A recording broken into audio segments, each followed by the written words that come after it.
advogada. Estou aqui com Ademir Albuquerque, advogado, e hoje a gente vai falar do benefício de pensão por morte.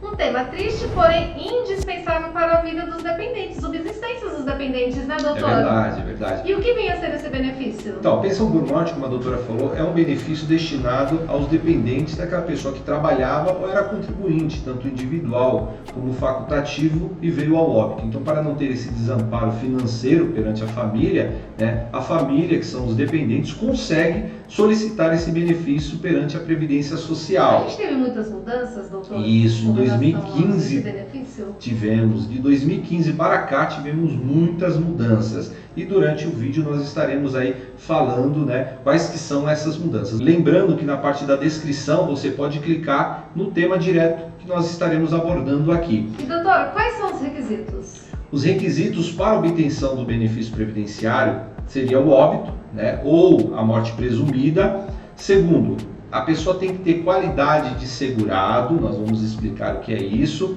Terceiro, tem que estar no período de qualidade de dependente, e tem que estar também no período de graça, o famoso período de graça, E os dependentes nós temos 3 classes. A primeira classe ela é presumida, então independentemente, você não precisa provar que você era dependente economicamente daquela pessoa. Então basta apresentar certidão de nascimento, certidão de casamento, outros documentos, que você consegue aí a obtenção desse benefício. Já a segunda classe, a terceira classe, não é presumida. Você precisa provar que realmente você dependia do sustento e da dependência financeira daquela pessoa. Quem são os dependentes? Então os dependentes, vamos lá, na primeira classe seria o cônjuge, ou o companheiro, ou a companheira, os filhos até 21 anos que não seja emancipado, ou o filho que tem uma invalidez ou tem uma deficiência tanto mental, intelectual ou física.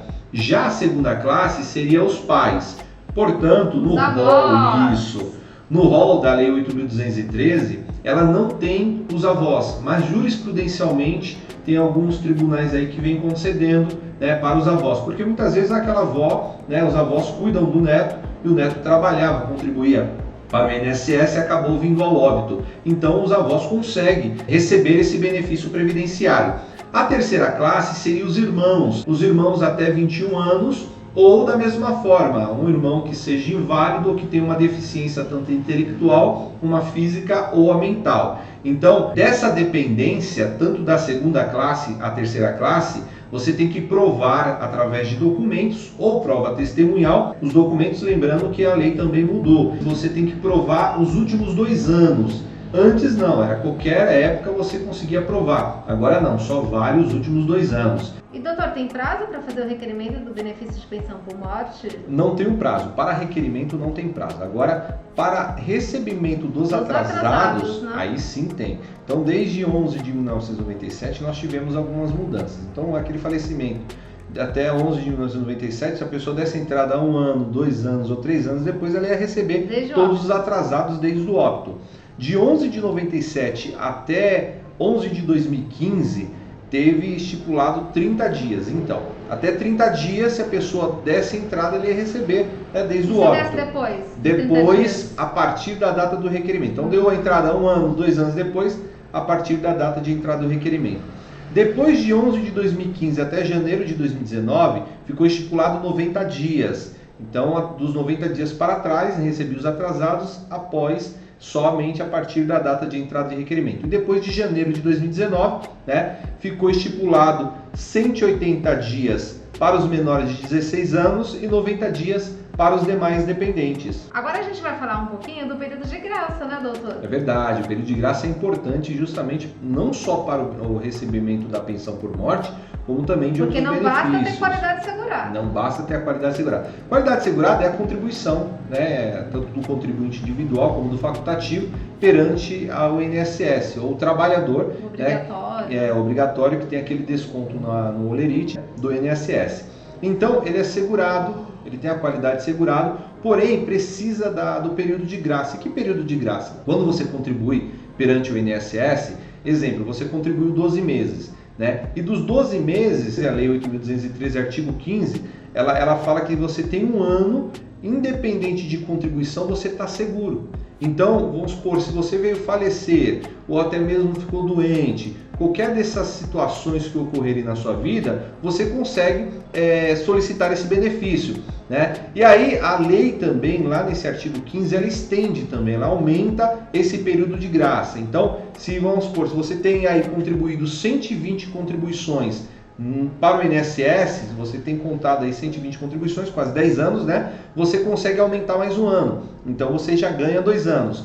Se você está em estado de desemprego e você consegue provar que você não estava trabalhando, você consegue aumentar para 3 anos. Exemplo, a pessoa faleceu e depois de um ano a pessoa foi dar entrada nesse benefício. Esse período de graça, muitas vezes a gente vai ter que fazer a contagem para ver quanto tempo ela tinha do período de graça. Por quê? Porque se passar o período de graça, aquele seguro é como se fosse um seguro, ela seria extinto. Então a pessoa não consegue receber o benefício previdenciário, tanto a pensão por morte para os dependentes, bem como também o auxílio-doença, aposentadoria, outros benefícios que a pessoa tem direito. Doutor, e qual é o valor do benefício de pensão por morte? Como que é calculado? Então nós tivemos essa mudança também. Então até 11 de 2019, que foi a entrada da reforma, que teve a reforma previdenciária, o que aconteceu? Antes de 11 de 2019 era 100%. Então, exemplo, se o falecido recebia R$3.000 de uma aposentadoria, quando a pessoa viesse entrar, ela ia receber os R$3.000 ou o valor da aposentadoria por invalidez. Depois de 11 de 2019, nós tivemos uma mudança muito abrupta aí, que reduziu para 50% para o dependente, mais 10% para os demais dependentes. Exemplo, a mãe teve o cônjuge faleceu e ela recebe 50% e ela tem 2 filhos. Então seria 50% e 10% de cada um, indo para 70% do valor do benefício que ela iria receber. Também tivemos uma mudança aí também na forma de cálculo, porque antes da reforma previdenciária era feita pelas 80 maiores contribuições. Depois da reforma reduziu para 60%. Então pega 100% de todas as contribuições, né, daquele segurado e aí retira 40%. E desses 40% fica 60% mais 2% se for homem que tiver 20 anos de contribuição e mais 2% da mulher que tiver 15 anos de contribuição, entendeu? Podendo chegar aí, subir até 80%, né? Ou 100%, dependendo aí da quantidade que a pessoa tiver de contribuição. Então, tivemos essas mudanças, né? E algo importante aqui também, o pessoal tem perguntado, eu tenho uma aposentadoria, aliás, eu estou próximo, né, de me aposentar e eu recebo a pensão por morte.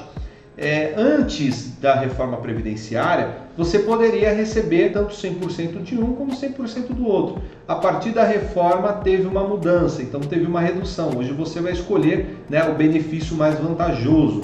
Então, um exemplo, se a pensão por morte ela dá um valor de R$3.000 e a aposentadoria que você adquirir futuramente for menor, você vai escolher a mais vantajosa e terá uma redução lá que a pessoa vai receber nessa aposentadoria. E o segurado que recebia auxílio acidente? Auxílio acidente, porque assim, se a pessoa recebia, né, uma aposentadoria, ou era contribuinte, estava da qualidade de segurado, ou um auxílio doença, aposentadoria por invalidez, vier a falecer, a família vai receber esse benefício. Agora, se ela tivesse recebendo auxílio acidente, já não tem como receber a pensão por morte, entendeu? Lembrando que em 2009 o STJ ele concedeu, porque muitas vezes, vamos supor, a pessoa ela não tem mais o período de graça, já expirou. Só que, como ela não tem mais o período de graça, o que o STJ falou? Se ela já teve o direito adquirido para receber aposentadoria tanto por idade ou por tempo de contribuição, a família consegue receber a pensão por morte. Mesmo que não esteja contribuindo na data do falecimento, basta ter o direito adquirido. Isso, vamos dizer que 5 anos... Reuniu todos os requisitos para a aposentadoria, por exemplo. Vamos supor que 5 anos aquele segurado não contribuía com o INSS, porém, ele já estava apto a receber a aposentadoria por invalidez, aliás, a aposentadoria por tempo de contribuição ou por idade, e não entrou. Só que depois de 5 anos ele veio falecer, e a família não sabendo disso, aí procurou um profissional, ou até mesmo... É difícil o INSS muitas vezes dar essas informações, mas o profissional, ele fez o levantamento e ele percebeu que aquela pessoa já tinha tempo suficiente. Então o STJ disse que nessa situação, a família consegue receber esse benefício. Graças a Deus, né? E outra coisa, doutor, e o ex-cônjuge que esteja recebendo uma pensão alimentícia, por exemplo, aí a pessoa, o alimentante, ele vem a falecer, como que fica? Vamos dizer que o juiz ele estipulou 5 anos. E aí o falecido pagou 1 ano. Os demais, os 4 anos, vai se converter, dá para converter na pensão por morte. Agora vamos dizer que a pessoa, o juiz colocou vitalício. Né? Tinha aquele casal de idosos, muitas vezes isso acontece muito, né? Aí teve aquela separação e aquela idosa ela vai receber, né, pelo resto da vida. Doutor, pode receber 2 pensões por morte? Então, assim, a pensão, a gente fala de acumulação de benefícios, né? Então, com a pensão por morte, você pode receber juntamente com a aposentadoria, você pode receber com o auxílio acidente, benefícios distintos. Benefícios distintos. Exemplo, a Maria era casada com o Marcelo e o Marcelo faleceu. A Maria vai receber a pensão por morte do Marcelo, depois a Maria casou-se com o Isaac. E o Isaac veio a falecer. Aí ela vai ter que escolher qual que é o benefício mais vantajoso para ela. Se vai ser, exemplo, que o Marcelo era 3.000 e o do Isaac agora são 2.000. Então a mais vantajosa será o de 3.000, entendeu? Nesse aspecto não pode ser 2. Agora vamos dizer que o Marcelo ele tinha um regime distinto. É o famoso RPPS, Regime Próprio de Previdência Social. Então ele tinha tanto recebia uma aposentadoria lá, bem como também na Previdência Social. E ele veio a falecer. Nesse caso, consegue fazer a acumulação das duas, do regime próprio de Previdência Social, como também do regime geral de Previdência Social. Entendi. Agora, os documentos para instruir o requerimento são os básicos, né? Para comprovar, por exemplo, que tinha contribuição, né? Seria o CNIS, carteira de trabalho, Isso. Com relação a dependente, certidão de nascimento, Fotos. Certidão de casamento, com relação ao segurado falecido, certidão de óbito, Isso, documento perfeito. Pessoal. Esses documentos. Então, quanto mais documentos você tiver, melhor é. Lembrando que para companheiro união estável é presumido, porque hoje você não precisa provar dependência econômica. Aliás, nunca precisou, né? Só que teve vários debates jurídicos e a TNU, que é a Turma Nacional de Uniformização, ela acabou pacificando essa situação. Por quê? Porque o companheiro ou a companheira, ele tem o mesmo aspecto do cônjuge, Exatamente. Aquela pessoa que é casado. Então ela não precisa provar dependência, ela tem que provar o quê? Se realmente ela convivia com aquela pessoa ou não. A união então, estável, né? A união estável. Agora os demais, com a segunda e terceira classe que eu falei, aí sim, precisa comprovar a dependência econômica e também que realmente a pessoa, na época do falecimento, né, nos últimos 2 anos, ela estava com aquela pessoa. Também tivemos uma mudança também quanto à quantidade de recebimento desses benefícios, né? Porque antigamente era vitalício, então a pessoa falecia... É importante, né? Agora tem um período que vai receber dependendo da idade e do tempo de contribuição, né? E do tempo de contribuição. Então, antigamente não. Falecia e recebia vitalício. Hoje não. Hoje tem uma tabela que nós vamos colocar aqui na imagem que ficou assim, ó. O tempo que a pensão por morte vai durar. Vamos lá. Aquela pessoa que tem 22 anos... Vai receber por 3 anos. Aquela pessoa que tem 22 anos a 27 anos... Por 6 anos. Entre 28 anos e 30 anos... 10 anos. E 31 anos a 41 anos... 15 anos. E 42 anos a 44... 20 anos. E a pessoa que tem 45 anos a mais... Vitalícia, até o falecimento. Até o falecimento. Então, essas são as mudanças que nós tivemos aí recentemente. Também, se o falecido tinha somente 18 contribuições, ele vai receber somente 4 meses de benefício.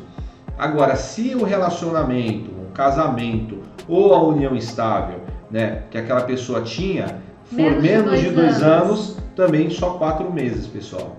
E chegamos ao final do nosso vídeo, né, doutor? É isso aí. E pessoal, não se esqueça novamente de se inscrever em nosso canal, apertar aí o sininho de notificação para que todos os vídeos que nós viemos publicar, você venha ficar sabendo. Porque quanto mais inscritos e mais likes tivermos, mais o nosso canal aumenta e mais também pessoas vão ficar sabendo aí das novidades previdenciárias e de outras áreas, tá certo? É isso aí. Um grande abraço, fica aqui o nosso boa noite, boa tarde ou bom dia, dependendo do horário que você for assistir. Abraços, até o próximo vídeo.